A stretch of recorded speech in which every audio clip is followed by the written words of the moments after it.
Бул бейшен катуу таштанды чыгаруу боюнча таштанды ташып чыгаруучу ишкана менен келишим түзгөн эмес. Ошондуктан тариф 19 сомдон экенин билбейт. Ошентсе да таштандыга ай сайын төлөм жүргүзөт. А бул болсо асан. Анын таштанды ташып чыгаруучу ишкана менен келишими бар, тарифти билет жана ай сайын төлөйт. Ал даана билет, андан ашык ала алышпайт. Таштанды ташуучуна шаршемби күнү келмек болгону менен бүгүн келбеди. Бейшен таштанды ташып чыгаруучу ишкана менен шаршемби күнү келмексиң деп талашса, таштанды ташып чыгаруучу ишкана бош убакта келем деп жооп берет. Асан талашпайт. Анын келишиминде таштанды ташуучуна кайсы күндөрү келери көрсөтүлгөн. Эгер убагында келбесе, Асан таштанды ташып чыгаруучу ишкана эрежелерин бузгандыгы үчүн жергиликтүү бийликке кайрылып, өз убакытта келүүсүн талап кыла алат. Асан бейшенден коомдук угууга катышкандыгы жана келишими бар экендигин сурайт. Бейшен жок дейт. Асан бейшенге тез аранын ичинде таштанды ташып чыгаруучу ишканага барып, келишим түзүүнү кеңеш кылат. Урматтуу тургундар, сиздердин Тогуз Булак айылында көрктөндүрүү жана абаттоо эрежелери кабыл алынып, жергиликтүү кеңеш таштанды кызматынын тарифин ар бир адамга 19 сомдон бекитип берген.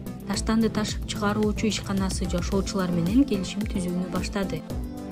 Келишим түзүүгө шашылгыла. Кол койгондон алдын жакшылап таанышып, түшүнбөгөн жерин тактаңыз. Эгер сунуштарыңыз же нааразычылыктарыңыз болсо, анда сөзсүз кат түрүндө жергиликтүү бийликке билдириңиз. Ошондой эле ар бир абонент келишимдин негизинде өз милдеттерин билүү зарыл. Тарифти өз убагында төлөө, таштандыны сорттоо, өрттөбөй жана органикалык таштандыдан башкасын жерге көмбөшү керек. Эрежелерди бузгандыгы үчүн 5000 сомдон ашык административдик штраф каралган. Кызматты жакшыртууну талап кылуу аркылуу милдетти да аткарууну унутпайлы.